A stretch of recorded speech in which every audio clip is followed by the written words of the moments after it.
nikad nije jako zapjevala, a da nije zaplakala. Došli smo iz Sazina, znači cijeli kanton naši dolazi noćas. Inače, moja Raja dolazi sve iz dijaspore. Teško je uklopilo se u radne dane da ne mogu ljudi stvarno dobiti slobodno vrijeme.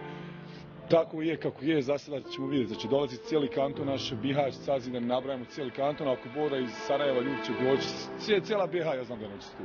Sad je očekivanje 10.000, što se kaže po novinama, ja očekujem i veći broj, ali glavno ćemo napuniti mi taj stadion i noći će biti slavlje večeras u Litvaniji. Ja bi samo, nadam se, neće biti puno alkohola za ovaj dan i volio da svi se u miru i veselju vratimo u Bosnu, živi, zdravi, da ne bude saobraćajki, jer je stvarno ogromno danas bilo saobraćajki na cestama, vjerujte, to je nenormalan broj, jer ovdje svakako se vozi. Znači, jedino što želimo našim navijačima da se sretno i u miru i rahatko vrate kući, svojim familijama, porodicama i da proslave ovaj Bajram s najljepšim poklonom, da im donesu samo poklon pobjede. Nažalost, samo nekoliko sati kasnije za trojicu mladića iz Krajine ova poruka postala je neostvarena želja. U veselju 20 godina očekivanom jedinstvu Hasib, Vildan i Almir krenuli su kući. Saobraćajna nesreća koja se desila u poljskom gradu Lomža, 150 km udaljenom od Varšave pri povratku sa utakmice u Litvaniji, nažalost spriječila ih je u to.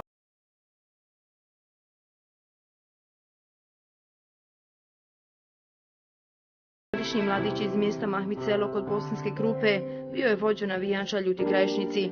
Radio je u Ljubljani, a u Mahmicelo kod Bosanske Krupe dolazio je kod strica Zijada. Autom iz Ljubljane prešao je 1000 km da bi u Litvaniji vodio BiH nogometnu selekciju. On je bio previše vatran za to i previše bio zagrijan za tu grupu i te majice, dukserice, članske karte. Tako da je bio stvarno strastveno navijač i da volio je Bosnu i igrače, te da je rekao da bi išao bilo kuda sa njima. I mi smo mu govorili, hajde barem autobusom iz Ljubljane, vjerovatno da je bilo možda organizirano, ili iz Sazina, ne znam. On je rekao, ja ću ići svojim autom. Iskusim, vjerovatno, nije vjerovatno, bio je kad je on ove godine položio, uzeo sebe auto. Mi smo ga savjetili uvijek, Asibu sigurnije ti ideš autobusom gdje bude 50 ljudi ili šta ja znam. On je rekao, ja vjerujem u sebe. Radio, imao fin posao, eto, položio je, uzeo sebe auto, znači tamo našao eto i curu, kaže da se u nju zaljubio, tu iz Živinica i eto, da će se i vjenčati sad. Žalost, taj mladi život tako da se ugasi. Nisam njegov, eto i od tih momci čujem da se isto neće 25, 26, ne znam godina. Tako da je to žalost. Drugo ne znam šta. Hasiba je zajedno sa njegovim bratom odhranila majka i did koji su sa nevjericom primili tužnu vijest. Ivo je ovdje bio, ja kao ne drečim na Boga dragog, ovo je smrta bila od Boga dragog, ali naša patnja i što sam ja njega odhranila, mati neće ni čuti, mora biti hoći preko interneta, da je moj sin koja to on poginuo. To je bila djeta, duša djeta, kažem ti, ne mora se kao isto djeta kakva. Iđaj, ovaj mali sin mi, kad je moj sin rekao, dokaziva, ja sam mrtva od juče. Pred ovo njegovo lipo, onda me Bog, dragi i sestro, ono, da imam i šarat. Kaže, rekao, je li Hasibu nešto bilo? Kaj je, zbog mi poginuo je. Aj, čovjek me je ušao u doktoru hitnu. Isto dite taj. Mi smo njega hranili, mi smo on je ovdje noćivo, sve čača neće ni da čuje, evo ima i brata ovdje, isto kod mene, isto. Njih dvojicu Matija ostavila. Ja je odhranila, on tako hvala uzeo, na te utakmice ići, rekao, Hasibu, nemoj, haj autobusom, Bog ti davo, pa gdje ima 100 ljudi i ti bin 100, jel, prvi.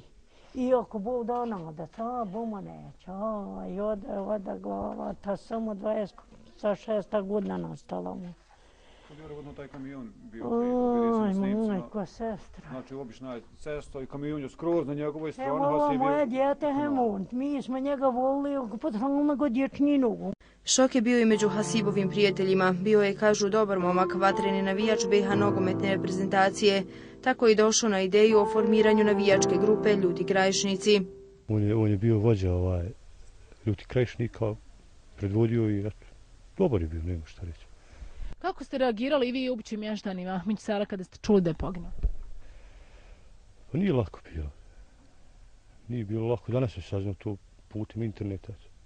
Pa prema je dobro. Ono, koliko se znamo, ko momak sad tu oformio neku tu svoju grupu, ti navijača, ljudi. I baš ono bio zagreban, baš su bili ja i gospodin samo kad su bili tamo u Zenici. Skupa bilo, on su bilo ako ispred nas dala na prvoj tribini. I sad živio za ovu baš nekako, da tu navijačku skupinu svoju, eto, sad jesi. Ali prema meni bio dobro, znači koliko znam, mama 25 godina. Ja koliko ga pamtim, eto, nažalost. Najteže trenutke tragično stradalih bosanskih Zmajeva proživljavale su njihove porodice. Almir Kasumović, 27-godišnji ljuti krajišnik, kažu bio je uvijek nasmijan. Iznad svega najviše je volio svoju vjeru i domovinu Bosnu i Hercegovinu. Otac Ibrahim ne pamti da je ikada propustio namaz, kao i bodranje bosansko-hercegovačkih Zmajeva. Bio je dijete koje bi svaki čovjek poželio imati. Njega je samo interesovala domovina i vjera, namaz. On nikad, ja nisam vidio da je propustio jedan namaz. Ujutru kad bi kiša padala, kako ono kažu naši stari ljudi, lemeši padaju. Uzeti abdest, ići na sabah. Sve 5 vakata namaza, svaki dan. Kad bi mu rekao, evo 1000, nemoj klanjati džumu, ne bi ni pogledao. Navečer kad klanja jaciju, do ponoći, do 1 sat, u rukama je Kur'an. I tako je živio sa tim životom. Volio je društvo, umirao za društvo. Pjesmu koju je svaki dan slušao, koja je i meni nekada i glavu razbi, kako bi ti rekao, nas pratio, on je to sve pojačao. Hajmo Bosnu, hajmo Bosnu, hajmo Hercegovinu. To je bila njegova pjesma koju svaki dan slušao, a i ja sam je morao slušati kad mi pojača, kako bi rekao. Odjeću koju je najviše nosio i spavao je sve, majicu koju je imao, ne znam sad gdje je, jel na njemu bila i šta je, na toj majici je pisala karta Bosne i Hercegovine i kaže krv svoju za Bosnu moju. To mi je majica bila i tu majicu ako je ne nađem negdje moram je kupiti da imam u svojoj sobi za uspomenu. Otac Almira Kasumovića, Ibrahim, ispričao je kako su svi u porodici imali ružan predosjećaj, kao i sam Almir pred utakmicu sa Litvanijom. Otac ga je molio da ne ide kao i majka, no sudbina je htjela drugačije. Zadnje vrijeme je malo slabije jeo. Vidim da je manje jeo nego inače. To jedno, drugo kako bi ti rekao, šta ti ja znam, kao da je imao neki predosjećaj. Imali smo mi veći predosjećaj, otac i mati, pogotovo mati. Imali smo tako nešto i kako bi rekao, ja imam dobru kuću, sve fino sređeno, imam 3 sina, svaki ima svoju kuću i ja sam, pošto sinovi imaju dobro stanje, svi su se snašli, ja sam njega uvijek molio, haj sine, da ti ovu kuću i sve ovo koliko će prevedem da imaš svoje, kaže, ja to ne trebam, to meni ne treba. Gde sine 27 godina, gde se oženi, veli, ja se neću ženiti nikad. I kad je pošao na utakmicu, kad su išli u Zenicu, bilo mi je drago, pošto su išli svi ovi moji drugi sinovi, otišli su u takvom radosti, takvom veselju da je to bilo milina pogledati. Ovi su sad ostali u Vrnograču stavljati veliko platno da se kolektivno gleda utakmica, a on je otišao tamo, meni je bilo malo teško što je išao, ja sam rekao nemoj ići. Međutim, nisam ništa drugo rekao, on je samo šutao, a ništa nije rekao kad sam ja rekao nemoj ići. Majka mu je rekla, sine nemoj ići, a on je rekao, mama ja idem, ali se neću vratiti. Tako. I majka je odmah osjetila, majka je bila skoro u komi 48 sati, a nije znala da je bilo sa njim ništa. Ja sam isto osjetio, volim sport, volim svoju zemlju više nego išta na svijetu, ali tu utakmicu nisam mogao gledati, ni čak i prozore sam dobro zatvorio da ne čujem vrisku vani i tako. Najgora noćna mora se nažalost ostvarila. Almir se nije vratio sa utakmice sa Litvanijom, a sa sobom je ponio ispunjen san, Brazil. Majku je probudilo ujutru takvo povraćanje i tresenje. Sva se je tresla i brada i sve i samo povraća. A nema šta povraćati. Uzme samo kap vode i odmah povraća. I tako je osjećala bolove svugde, kako rekao, kao zdrava žena osjećala bolove. 48 sati ni jednu mrvu krušnu nije pojela. I onda mene pita, kad su se trebali vratiti, hajde, viđaj, je li došao?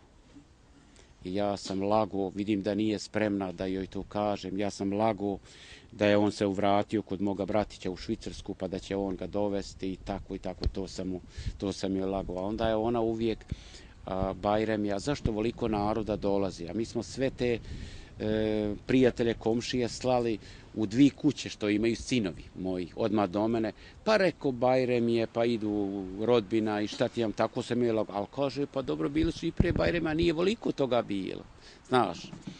I onda kad smo je pripravili dobro, nakon 50 sati, ja sam pozvao svoje sinove u sobu, sve fino, i sve svoje snahe, 3 snahe, imam i 3 sina, unučadi 5, tako da smo svi bili na okupu, bio i doktor prisutan.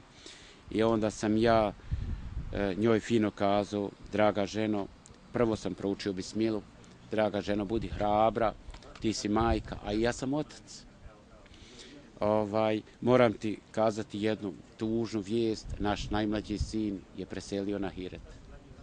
Dobro, promijenila se i samo je rekla, a zašto nisam ja? Da on ostane tako mlada, što nisam ja išla? I tako nakon sat vremena malo je došla sebi, nije ona došla sebi ni sad, ali jest, hvala Bogu da može pričati šta ti ja znam i možda nećemo baš 100% doći sebi nikada. Iako je do sada hadž obavio 2 puta, 3. će sigurno biti u ime njegovog sina Almira, kazao nam je Ibrahim. I ako Bog da išalna, to mi je od danas najveća želja, pošto sam išao 2 puta na hadž, jednom za sebe, jednom za ženu, iduće godine idemo obaviti hadž za njega. To mi je najveća želja i ako Bog da, to ću učiniti. Njegovi najbolji prijatelji ni danas ne mogu vjerovati da više nije s njima. On je 90% bio nasmijan. Bili smo članovi, i sad smo u stvari, on je preselio planinarskog društva Velika Kladuša. Penjali smo se i popili se mnoge vrhove. Ima tu i još naših planinara koji su više učestvovali. Jednostavno 90% je bio nasmijan. Jednostavno, Almir, što kaže njegov otac, živio je život vjernika. Živio je za svoju zemlju. Volio je druženje. I teško mi pada i eno gledam gore njegov mezar, kao još ne vjerujem. Vildan Pehlić, 23-godišnji navijač reprezentacije Bosne i Hercegovine, također je na ovom putu zajedno sa Hasibom i Almirom izgubio život. Njegova mladost prekinuta je prerano, a u dom Pehlića ušla i tuga. Kako su nam ispričali u Kladuši s nevjericom u očima, tokom ratnih godina bili su na dženazi njegovog oca, sada i njemu. Otac mu je poginuo kao borac armije Bosne i Hercegovine u ratu, a sada i sin u miru. Ostavili su zaista, kako bih ti rekao, bol i tugu, najviše majci, ocu, braći, svojim kolegama, džematu, krajini, pa čitavoj Bosni. Ja molim dragog Allaha da nama da sabora, a njima sve trojice da podari mjesto u džennetu. Njima neka Allah dželešanu podari mjesto u džennetu, a nama sabora. I neka oni, ako Bog da, budu molili da i mi dođemo u džennet kod njih. Da budemo kod njih, jer on je preselio na bolji svijet. I ako Bog da, sve su prilike da će u džennet, ako Bog da. Te kobne noći Adis Ćoralić jedini je preživio nesreću. Sa zadobijenim ozljedama završio je u bolnici, a svoje drugove ipak je ispratio na vječni počinak. Kako bi stigao na dženazu svojih ljutih, ali hrabrih i ponosnih drugova, ljutih krajišnika, odbio je operaciju u Poljskoj i uputio se u svoj rodni kraj. Neke stvari ja jednostavno ne mogu ni da opišem šta sam proživio, šta mi se desilo i jednostavno izgubio sam velike prijatelje i to me pogodilo i vjerovatno ću to do kraja života da nosim u srcu i to su stvari koje čovjek ne može zaboraviti. Samo se mora priviknuti na to i s tim da živi dalje, znači. Ja sam već u nedjelju, znači, otišao gore u Ljubljanu i noćio kod rahmetli mojeg druga Hasiba u stanu. Mi smo tu noć baš se zabavili, pričali baš o te sve utiske, razmjenjivali se svi ti utakmica i on je baš pokazivao sam materijal svih utakmica što je skupljao i jednostavno sve je bilo predviđeno na to da mi idemo na to svjetsko prvenstvo i ti momci koji su još trebali doći sutradan ujutro, znači rahmetli Pehlić, rahmetli moj kolega Almir, znači Oni su došli sa Mislim Almirovim bratom sutradan ujutro rano oko 7 sati na autobusnu stanicu i mi smo njih pokupili i tad smo se zaputili znači, za Litvaniju. Ti momči što su išli s nama, jednu utakmicu nije prošla, znam koliko su željeli to, koliko su za to se borili i išli. Jednostavno da im nisu imali želju, ne bi išli u Slovačku, u Laciju, u Litvaniju. I mi nismo mogli ostati, recimo, odmah poslije utakmice slaviti sa igračima, navijačima, recimo, tu su bila bližnji partiji. Mi smo krenuli odmah jer čekao nas dalek put, jednostavno mi smo morali dio puta već proći da bi uzeli odmor, znači da bi mogli spavati negdje. Tako da nismo mogli ostati i uživati u nekoj euforiji koja je vladala već. Bosna i Hercegovina je tugovala za 3 prerano prekinuta života, 3 hrabra ljuta krajišnika. U njihovo ime proglašen je i dan žalosti u Unsko-Sanskom kantonu. Odgođeni su bili svi sportski događaji, a njima u čast utakmice su počinjale minutom šutnje. To su bili mladići za primjer za sviju. Znači, prvo, humani ljudi, pošteni. Riječ jednu ne bi rekli nikom ružnom, tako da čisto srce, čista duša, jednostavno bili su primjer, znači primjer kako se treba pravi čovjek, krajišnik ponašati, jednostavno humanista velike kapa da poda, jednostavno takvi ljudi, ja više ne poznajem takvi ljudi kao što su oni bili. On nije volio toliko ni pričati o svom djetinjstvu, ali ja iskreno znam znači, da je imao stvarno teško djetinjstvo i ne bih volio ni ja izlagati detalje o tome. Iskreno znam da koliko je patio život, koliko se borio i sad i kad je na kraju počeo da stvarno bio se i stao, što bi se reklo, na noge u svijetu, znači bio sam kod njega u Sloveniji i znam koliko se stvarno napetio da dođe do svega toga i možda je to jedan od razloga kojeg se on odlučio da pomogne ljudima kojima treba pomoć potrebna, jer on je znao kako se ljudi osjećaju, jer on je bio u takvoj situaciji recimo, jer on je jednostavno u takvoj situaciji da je stvarno osjećao znači, kako se ljudi osjećaju, znači jednostavno je imao taj respekt prema njima i jednostavno je bio na mjestu čovjek koji nema granice, znači koji je stvarno spreman pomoći bilo kad, nije bitno, zovni ga ponoć, ujutro, uvijek će se odazvati. Ublažiti bol i sakriti suze nikom nije pošlo za rukom. Tuga je pričala svoju priču i tragičnu sudbinu Hasiba Mahmića, Almira Kasumovića i Vildana Pehlića. BH fanatikosi kao nekad na tribinama i ovaj put bili su s njima. Samo ovaj put radovanju nije bilo mjesta. Svoje drugove ovaj put morali su napustiti zauvijek. Uzmajući obzir da su to naša drugovi s tribine, znači nama tu još pada mnogo teže, jer ja sam donekle i poznavao te momke, zajedno smo radili na tribinama, zajedno smo navijali, isti nam je cilj bio. Velika tragedija se desila, još meni to mnogo teže pada jer sam pola sata prije njih prošao istim tim putem, znači velika je magla bila, vidljivost je bila nula, totalno je kamiona, mnogo cesta nije bila, nije bio autoput normalno, znači tako da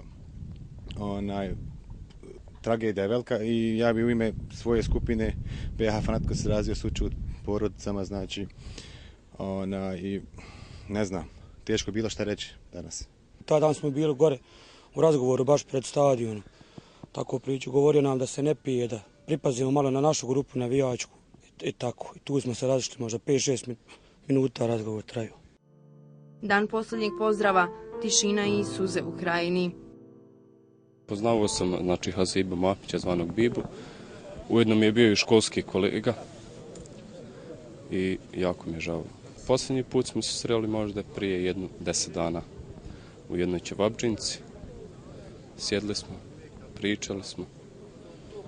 Vjerovatno je bio uzbuđen radi utakmice. Da, i veliki je bio znači, navijač i znači, stvarno je bio vođa i zalagao se za sve.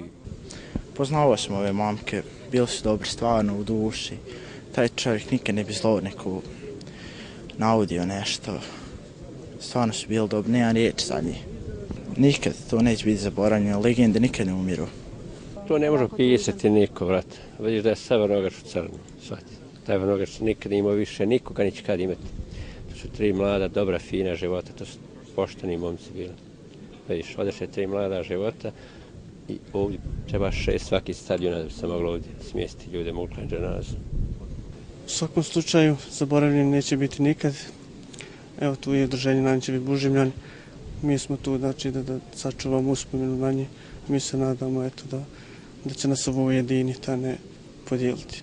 Mi smo ispratili naš blagdan Bajram, radosni i tužni istovremeno. Dakle, to su bili dani u kojima se preplela naša radost i naša žalost i svakako da je svi oni koji su danas došli ovdje Naravno da ne postoje riječi koje možemo uputiti kako bi izrazili ili ublažili tugu porodicama poginulih krajišnika, ali naravno možemo pokazati duboko poštovanje prema njihovim porodicama, prema njima i na taj način izvršiti svoju obavezu. To je prije svega ona ljudska obaveza. Jedna slika kaže 1000 riječi, ovo je sve suvišno, svaka riječ više. Ovo je to, tuga, bol u duši, u svemu, šta drugo da kažem. Neka se zna da je u Vrnogreču ovdje na ovom mjestu Bosna došla da se oprosti od sinova Bosne. Sam ovaj broj naroda koliki je došao na ovu dženazu da isprati naše momke, naše hrabre krajišnike, ljute hrabre krajišnike je dokaz da su ti momci voljeli nas, voljeli svoju Bosnu i Hercegovinu, voljeli svoju reprezentaciju, tako da samo ovaj slika naroda naše govori sve. Oni su bili tamo, bodali naše momke. Da.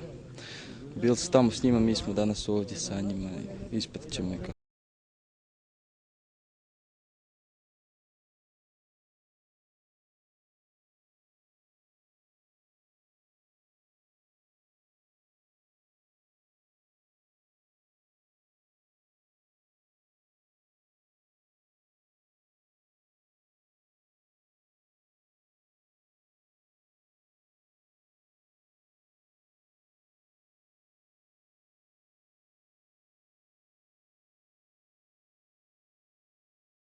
Ovi momci su krenuli iz Kaunasa pozdravivši se s nama. Dakle, koincidencija, mi smo sjeli u autobus, čekali smo da krenemo, oni su izlazili iz parkinga, stali, dali su nešto vode, pozdravili se. Tamo smo svi jedno. Tamo kad dođemo, niti nas dijeli politika, niti nas dijeli nacionalna pripadnost, niti nas dijeli regionalna. Tamo smo svi jedno, Bosanci, Hercegovci, navijamo za svoju reprezentaciju. I ako Bog da samo da dođe vrijeme da tako živimo i u Bosni i Hercegovini. Prvi put postignuto jedinstvo i energija u cijeloj državi. I u jednom i u drugom entitetu. I ova ljubav prema, da kažem, sportu, a samim tim i prema domovini, prema svom nacionalnom timu, ta želja za prosperitetom, pa ako već teško ide na ovom ekonomskom, onda barem na ovom sportskom polju, je također uzela danak. Uzela nam je 3 naša života. Igrom slučaju to su naši krajišnici. Ali isto bi bilo da su ljudi iz Mostara, isto bi bilo da su ljudi iz Banja Luke, iz Foče, iz Goražda, isto bi bilo da su ljudi iz Sarajeva. Nažalost, nas ujedinjuje tragedija. A mislim da je krajnje vrijeme i da izvučemo pouku iz ovoga, da nas treba ujedinjavati želja za boljim, želja za sutra. Gubitak 3 mladića koji svojim patriotizmom, samim odlaskom da prate našu reprezentaciju, sve što su radili u ovim kvalifikacijama je reprezentacija zaista nešto posebno. Kad bi se mi političari ugledali na reprezentaciju, onda bi to bilo dobro. Treba odati veliki počast i poštovanje, ispratiti ove mladiće i učiniti sve da uradimo da napravimo jedan bolji ambijent za život u ovoj zemlji. Ovi momci su pokazali kako se voli svoja domovina, nažalost tragično završili. Pa nažalost, evo, najveći uspjeh bosansko-hercegovačke nogometne reprezentacije zasjenila je smrt ova 3 mladića i zaista, evo, kako vidite, kraj je u šoku i zavijena je u crno. Tako da, evo, jedan od najtežih dana i za sam Vrnograč, mjesto i općinu Velika Kladuša, Ivonsko-Sanski kanton.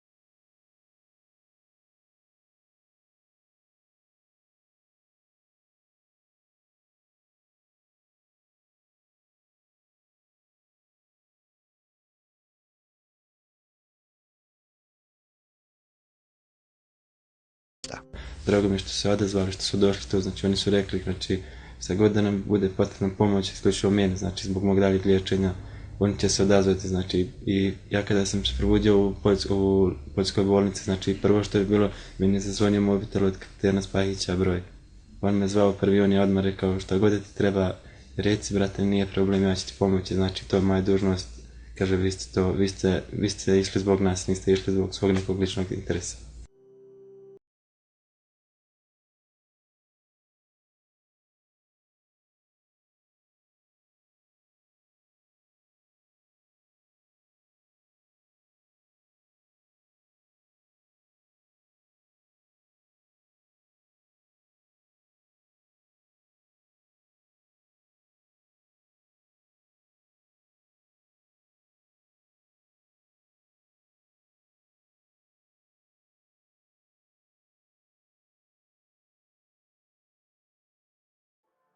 Zajedno sa plasmanom naše fudbalske reprezentacije ovaj dan postao je dio historije bosanske iste večeri i oni najglasniji tada su tiho govorili i poručili da će se i sa neba čuti glas ljutih krajišnika sa njima kada budu bodrili zmajeve na brazilskim tribinama, jer čovjek je živ sve dok ga ljudi pamte.